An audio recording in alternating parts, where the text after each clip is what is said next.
parents shouldn't be made to feel like that. You're just trying to protect your child. Yeah, there are extreme cases where that happens, but it's such a small percentage that you shouldn't be made to feel like you're doing something wrong for protecting your child.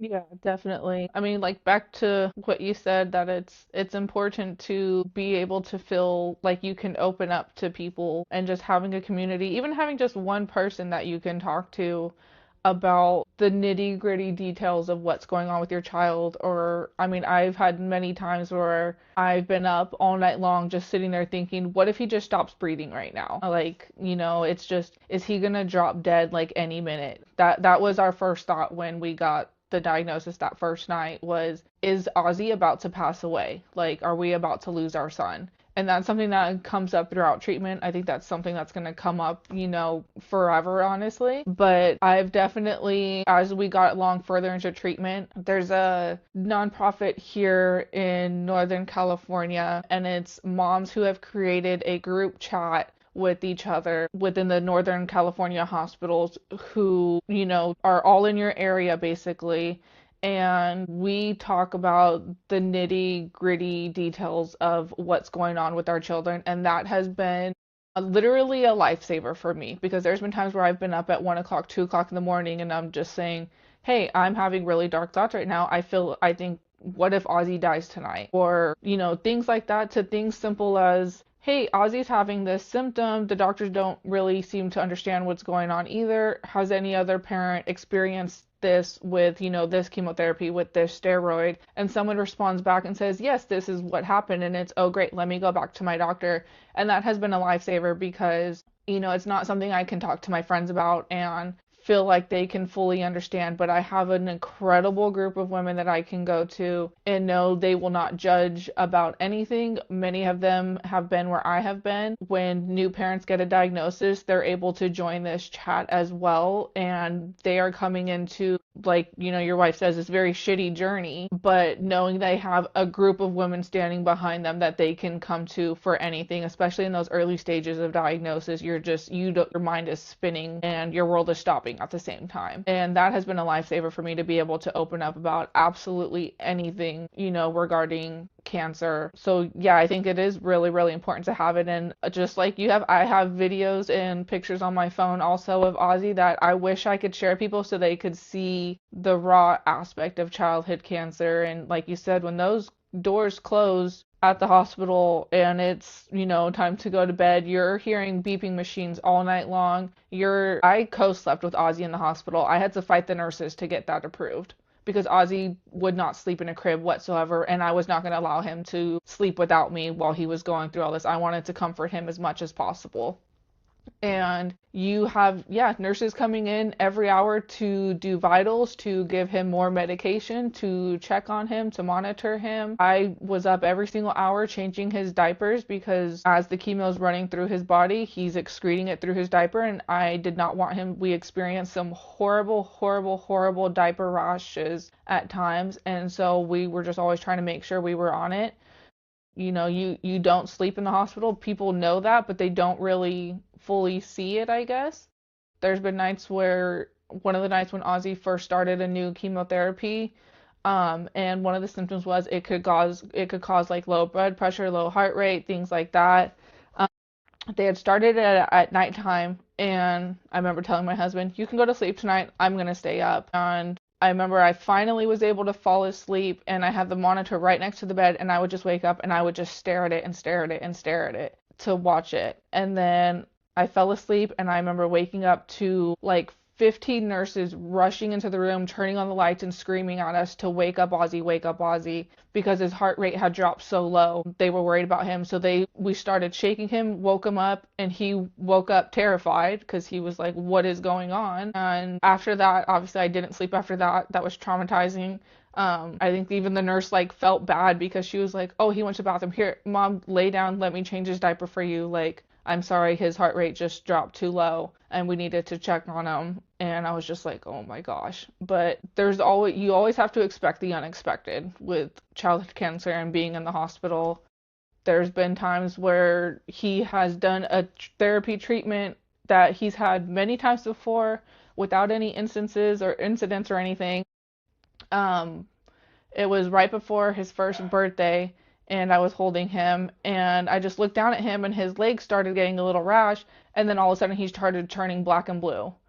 And yelled for my husband, rang the nurse call light, and nurses came running in. One nurse opened the door and yelled out to call the rapid response team and just said, Ozzy looks horrible right now. And we had to stop the treatment that he was getting because he was getting some sort of really bad reaction to it. And it was absolutely terrifying looking down at Ozzy, of him just staring at me and seeing him turn black and blue. I mean, there's just a lot of very traumatic things that happen that, like you said, you don't see. You hear about, these kids have to go through chemo.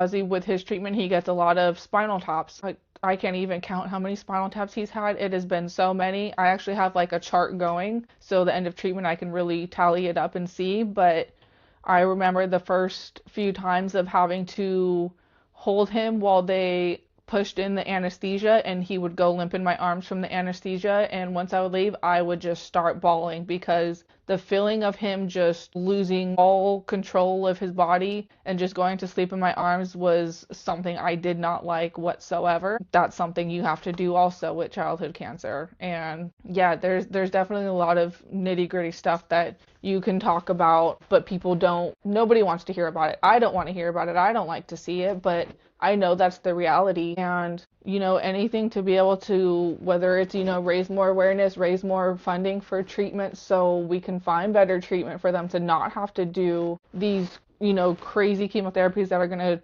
essentially, hopefully, cure the cancer, but also you got to worry about all these other symptoms. The cancer, you're told the cancer can kill them if it's not treated. But the chemotherapies, there has been so many instances where the chemotherapies have gotten to kids as well before the cancer actually did, because they're just so intense and it's literally poison going into their body. But you kind of have to pick your poison, honestly.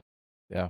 No, that we shouldn't have to be putting our kids through the treatments that they're going through while also looking at 2 pages worth of side effects that they're most likely going to go through, whether it's going to be, lifetime heart issues or breathing issues, or essentially, for our daughter, I know, and for a lot of girls, not being able to have kids later on in life, losing their hearing, their sight, their hair, all of that kind of stuff. And, I get it. We understand what chemo is. Chemo, in the simplest sense of the word, is a bulldozer that essentially knocks everything out of you, which is why your hair falls out, because it's a rapidly growing cell. That's the easiest way to explain it. There has to be a better way, though, to treat specifically what's going on. And I will say this, I have met some really incredible people along this, this path of ours over the past 5 years. There are advancements that are happening. There are things that are coming down the line that are going to give our kids a better chance. But for us, it's always bittersweet. You know what I mean? We obviously didn't have those opportunities and those chances. And our options were A or A. That was it. There was no B. And that's a bad way to look at things, because while childhood cancer itself is not rare, and you will never get me to agree to say the fact that it is rare, it is the individual types that are the subtypes of cancers that these children are getting. Our daughter's cancer, your son's type of leukemia, are very rare. They don't happen to who they're happening to. They just don't. Therefore, there's no protocols. There's no understanding. There's no rhyme or reason. We essentially like to think that there's a dartboard somewhere within the room, and they're throwing a dart at it and saying, okay, this is a treatment we're going to try. We're going to go for broke here. Here we go. And we're left out of a lot of these decisions. This is your oncologist, your team that are coming up with these plans. You hope that they're talking to other oncology teams around the country and coming up with the best idea. But I also believe that there's a severe lack of communication within oncology teams and doctors. We have noticed in our path, again, the 5 years, that they are very territorial. They don't want bad press. They want it to work. They want things to go the way that it goes to make them look good. And I'm not saying that they're doing it for vanity, but you also don't want on your record a bunch of kids that are passing away because of the treatments that you're administering. I will say you're only going to work with the tools you have in your toolbox. But if the advancements are coming down the line, like I know that they are, and there's companies that are creating things that are working, why is there not more communication out there? Why are there not more things that we can offer to families, to children, to essentially not only give them a better chance, but take that list of side effects and eliminate it? because you're right. A lot of times what happens is that the cancer can be defeated by these drugs. But what it has to do to you in order to do that defeat of the cancer destroys your body to the point of no return. When you're told as a parent, obviously for us, for a 6, 7, 8-year-old daughter, for Ozzy being less than a year, when you're told, do not get any of this chemo on you. If they go to the bathroom, don't get it on you. It is severely toxic. And in your mind as a parent, you have to go, what the hell is it doing to the inside of their body that by the time it comes out that it's still that toxic? That there has to be a better way. There has to be a better way, because we know as parents, when you're going through this, that there's hope. There's hope based on the percentages that they will give you that can be arbitrary numbers of their survival, of their 5-year survival, of their 10-year survival. But we also know there's a 100% chance of exactly what's going to happen if we do absolutely nothing. But we're not given a lot of choices. It's put your child through this detrimental treatment plan, whether it's chemotherapy, immunotherapy, radiation, surgeries, all of that, and we'll hope for the best. And honestly, yes, I think that this community is built on hope, and I think that's what we have as parents. We have to use hope to get us through. We have to use hope no matter what to ensure that we can get up the next day and continue fighting for our kids and giving them the best opportunities. But the drugs shouldn't be working on hope. The treatment shouldn't be working on hope. It should be working on understanding, and it should be working on the science. We're told to believe it. We're told to trust it. And what else do we have at that point? And I want so badly to say that, at the very, and this is going to be any surgery, there's always a chance that something could go wrong, even non-cancer related, that you could pass under just based on what has to happen. Okay. That's going to be the last side effect at the bottom of these pages that we have to sign as parents is death. But the one above it should not be secondary cancers from the treatment. Like what are we even doing at that point if we're going to give you this? And I remember a story that came up when I was working with legislators trying to get something passed here, that it was a story based out of Pennsylvania, and it was a girl that was going through treatment. She finished her treatments, walked into the oncologist's office to get the 3-inch notebook of everything she needed to know, and all it listed in there was a list of the 12 different types of cancer she could get based on the treatment she had. So great job fighting and beating this thing, but the fight's not anywhere near over, because now this could all happen because of what you went through. It's really hard to think about, because at some point as parents, and in our case, and there are so many other cases out there, you unfortunately have got to make a decision of when is enough enough? When is it time for you to say, it's better this way? It's better not to do it anymore. And it is not a decision that anybody should ever take lightly, and know that they don't. And our decision is not your decision, and anybody else's decision is not going to be the same. You have to use your, the circumstances and all of that going on. But far too many families are faced with that. Is now enough enough? Is it time to just let nature do what it needs to do? No parent should have to do that. And I will argue till the end of the earth that we as parents are not built to do that. We are not built to lose our kids. It's just not. It's not the way that, no matter what you believe in, it's not the way God created us. It's just not the way. Yes. I mean, like you said, hope is something you definitely hang on to. It's kind of, you have to hang on to it. Otherwise, I feel like it's what's going to try to pull you through everything. I know, like for me, I feel like a lot more anger throughout this journey than sadness. I've never been an emotional person. I've been always a very hard-headed, very strong person. If you know anything about like the Aries mindset, I'm a very strong Aries. And childhood cancer, I always, in a way, jokingly, but also kind of dark humor, I'm just like, it's made me such a crybaby now because of everything I've been through with Ozzy. And I mean, it's made us think about things not related to childhood cancer, like, do we want to have a second kid, or do we want to really just take life by the horns and really enjoy it when Ozzy is finished with treatment? Because we never know what the next day is going to bring, or if the cancer is going to come back and we're going to lose him one day. Like, do we just want to focus 100% attention on Ozzy and not have any more kids and just, really enjoy life with him in case something, heaven forbid, does happen again. Um, Religion is another thing that I've struggled with. I grew up not strictly religious, but I was raised Catholic, went to Catholic school, but I'm also Native American and I, believe in an overall like higher power in the creator, which has brought a lot of comfort. But because of this journey, I know one thing you always hear from people is I'm praying for you, I'm praying for you, I'm praying for you.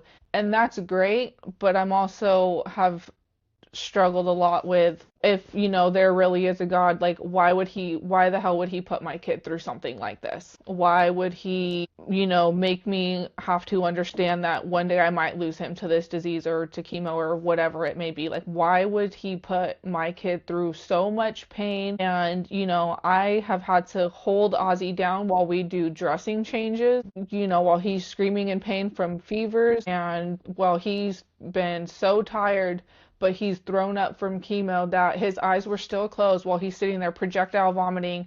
And then once he's done, he just goes right back to sleep. Like, why is that card being dealt to me? And that just, I don't want to believe in a God that would put me through that and put my kid through that. But at the same time, I have to hold on to that because I just have to hope that ultimately God is going to save him in the end and let him live an amazing life and hopefully nothing ever comes back again or anything like that. You have to. You have to have that unending hope, right? And vision that you're going to that he's going to beat this and move on and you're never going to have to worry about this ever again.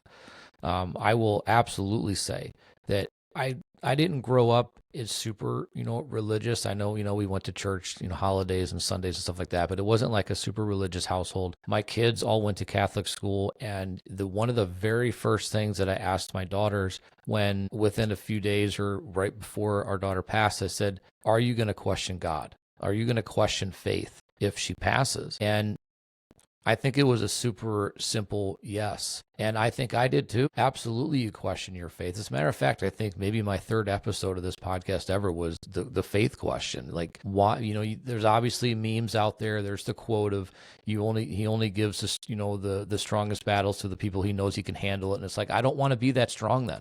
I don't want this fight. I don't want this battle. This isn't what I feel like I was put on this earth to do. I feel like I was put on this earth to be an advocate and a voice. I just don't think that this is what it was supposed to be a voice for. But, absolutely faith comes into question because while at the same time you're questioning it, you're wondering how in the hell can you do this? How can you let kids suffer? How can you put families through this? But at the same time, you're putting your faith in their hands, in God's hands, right? Or whatever you pray to, or it doesn't matter, whatever it is, you're putting your faith in that at the same time questioning it. And it's a struggle in your mind, and probably part of the reason why a lot of us go crazy, because you have these, opposite ended, things that are completely 180 that you're trying to figure out and balance. And it doesn't make a whole lot of sense.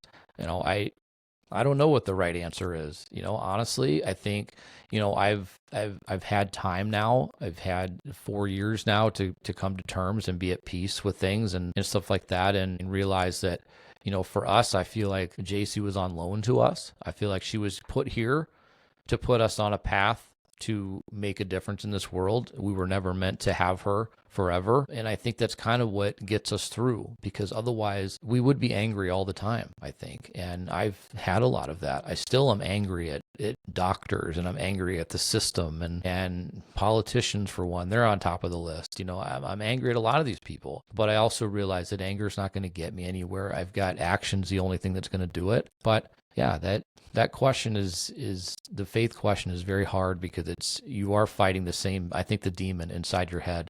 I'm questioning it, but I've also got to let you kind of handle it, because I'm doing all I can as a parent. I'm doing all I can from a medical standpoint.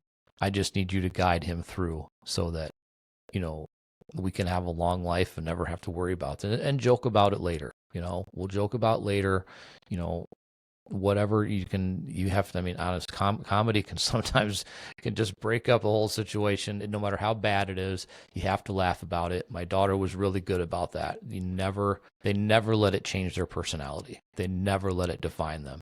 They never let it change who they are, which is incredible because as adults, the wind blows and a lot of times we change our personality, and these kids just, it's unreal. And the last thing I'll say is that if you're ever in a position to speak to one of these children, any child going through cancer, 5 minutes, they will change your life perspective, period. Doesn't matter how old they are, their knowledge and their wisdom that they've gained just by being immersed in this every single day, and how much their heart is so genuine and just full of love and innocence, and they don't care about left or right. They don't care about, up or down. They don't have hate in their heart. They know nothing. They will change your perspective on life. They sure as hell changed ours. Agreed. I can talk forever, and that's, I get told I ramble a lot. I can't help it. It is what it is. But Sometimes you have to let it out. Social media, and I do other things that kind of is my outlet instead of, going to church and talking to God and things like that. But I do what I can do to kind of get me through everything. So I get it. yeah, it is definitely, social media is a very much a love-hate relationship, but it is very much the best way that has brought this community together in a way that I don't think we would have been able to do otherwise, because it allows us to share our stories. Yes, a lot of stuff gets limited, which is why I do this, but it allows us to meet and connect with people. And the community growing sucks because that means that more and more children are being faced with this, but it also means there's more and more support. And, like the group you were speaking of, and, what we try to do within our, a group of friends and in our circle is that being available and being a resource to other people, other parents that are going to be faced with this and feel like they have nobody, they have nowhere to turn, they have nobody to ask questions. And while we're not going to give, direct medical advice, we can tell you exactly what we've been through. And you understand that when you hear one person that's got the same story and then 10 people that have the same story, you can kind of get yourself in the right spot, and you can definitely look for the questions. And, you always have to remember that whatever you're going through, you are at any moment when you're in with your doctor, your pediatrician, your oncologist, whatever, you're their only patient at that moment. Never be afraid to ask questions. It doesn't matter how minuscule. Obviously, all in school, nobody wanted to raise their hand and be the one in class that asked the questions, all right? But if you're thinking it, somebody else is thinking it. So never be afraid to ask those questions, and always be the biggest resource that you can be. When we're in this community, the best thing we can do is be a resource to others. I honestly think it's the only way that we're truly going to make a massive change and a shift is by being that resource that people just can't get away from. Yeah, agreed. Definitely. Every time I go to one of his appointments, I always have at least one question about his treatment, whether it's current treatment, past treatment, what the future looks like, whatever it is. I always have something for them to answer me to about. But yeah, if you ever question anything, don't just because they're an oncology team or just because they're doctors, yes, you do trust them, but if there's something you have a concern about, raise your opinion to them and, question them about that, because they could come back and say, you know what, you're right, let's try this instead of this, or whatever the case may be. And yeah, there's nothing wrong asking questions to your child's oncology team about anything ever. Yeah. No, there's not. And I will say this, that I was asked once if I thought that I was smarter than a doctor. And I said yes, but not because I'm just that much of an ass and I don't think that they deserve the recognition that they deserve for what they do. But it's because I don't get to turn this off, and us as parents don't get to turn this off. We don't get to clock out at the end of the day. We're 24/7, 365, our children's caregivers, their doctors, their nurses, their advocates. And the only reason I said that was because we live it every single day. We know what our kids' baselines are. We know when things are absolutely not right. They're going off of numbers. They're going off of the mass majority of how, and like you said earlier, every single kid is different. How they handle the chemos, how they handle the treatments, it's all different. So I'm not ever knocking the doctors for what they do. But in a sense, I feel like, yes, as parents, we take the lead on this, which means sometimes they have to check their ego when it comes to listening to us, because we're not just out there Googling, although some of us are, which, it is what it is. But to ever question how much we understand is such a negative thing. And unfortunately, we encountered that. Anybody to ever question how much we understand about what's going on just proves that you don't understand how much effort we put into this to save our kids, and how much effort we put into it to save other kids, because we don't want to see this happen to anybody else. We want this to go away. We want the numbers to go down. And unfortunately, they're going up. And so from that sense, as parents, we have to keep doing what we're doing. As advocates, we have to keep doing what we're doing. And we have to never let off the gas, because when we do that, that's when people start to forget that we're here screaming. Agreed. So is there anything else that you would like to share about Ozzy, or if you have social media that people can follow or anything like that where they can kind of keep up with this story, you can do that? My TikTok is just mnoel30, but I just share Ozzy's story on there, whether it's the day-to-day stuff, things from past treatment, things in general about childhood cancer. I share things on there if anyone ever likes to help, because I make like snack packs for Ozzy's clinic and the hospital as well, because he goes to two separate ones. But I make snack packs for them because sometimes, their appointments last a very long time, and sometimes they get very hangry and there's not always food options nearby for families or financially. So I just do things like that if anyone ever wants to help with that. Yeah, just really just my TikTok that I share. I'm always open to talking and sharing with other families, newly diagnosed, still in the fight, families who are done with treatment. I'm always an open book with families, no matter what it is, if they ever feel like they need to reach out or just vent, whatever the case may be, honestly. I think and so I will put all of the links, I'll put descriptions, everything will be in there. And I want anybody that's listening, please, it's not about the follows, it's not about the views, it's about the awareness. It's about everybody coming together, seeing these stories and realizing how many of us are really out here, and getting away from that rare stigma that we have over our head, which is so terrible. But there are so many families that could just use the support of just your listening to what we're saying. That support of just being there is so much more important and powerful than I think people give it credit for. So the one thing that I do at the end of every single episode is I always ask my guests to give their best advice to the listeners, their best advice to other families, maybe newly diagnosed, people that are going through it. But I always ask that. So I'll put you on the spot and say your best advice to give to everybody. Oh gosh, the best advice I could give. I mean, I think kind of something we already touched on is just always trust your gut, whether it's, like us at the beginning of diagnosis, trust your gut if you don't feel like you're getting answers. I've had to trust my gut during treatment when I feel like something's not right, and brought something up to the doctors. Just always trust your gut, constantly talk about, the treatment with your doctors. Oh my gosh. There's just so much. Yeah, I think just best advice I can give is just trust your gut and never be afraid to open up about anything, and just communicate with somebody about how you're feeling. Also, don't keep it bottled up, because it will destroy you and it will eat you alive, honestly. I think so.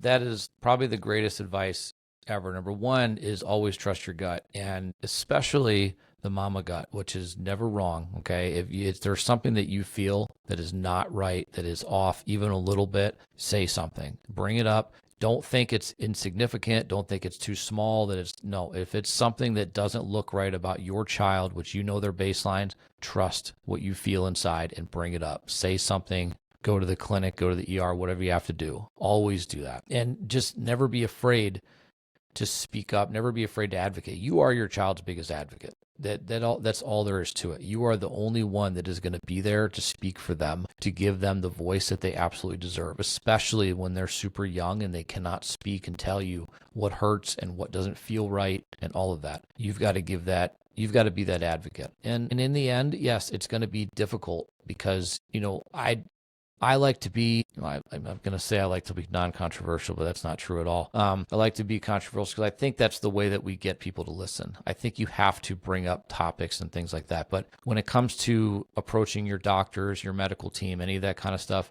Don't be afraid to step on their toes. Don't be afraid to hurt their ego, whatever. At that point, your kid is the most important thing. So again, the best advice ever. And I think that you gave it. I think we've talked about it. I hear it more often than not from anybody that I speak to, is it's that I knew something was wrong. I felt something was wrong. I was told nothing was wrong, but I knew something was there, and they figure it out. So I want to take this time and also just say thank you so much for reaching out to me and being willing to share your story. This is the best way that we're going to make awareness happen and we're going to make a change, is by continuing to share, continuing to kind of be anti-commercial, if you will, because we are not seeing on everyday life exactly what this disease is doing to our kids in our community. So I want to thank you for that. I wish you and your family and Ozzy all the best. And I can't wait to see what he does at 18 years old and turns this into something powerful and not a definition of his life, but a part of his life that puts him where he is at that moment. Thank you. Thanks for just giving me this opportunity to share his story, definitely, and everyone else too, honestly. But yeah, I hope it really does make a difference and is able to get seen and helps other families, honestly. So thank you. It is absolutely my pleasure. And everybody, you'll be able to get the links to where you can follow her story and Ozzy's story. And also you can help out if you want to. And I appreciate everybody listening, and we will be back next week with another episode. So thank you all and have a great one. Thanks.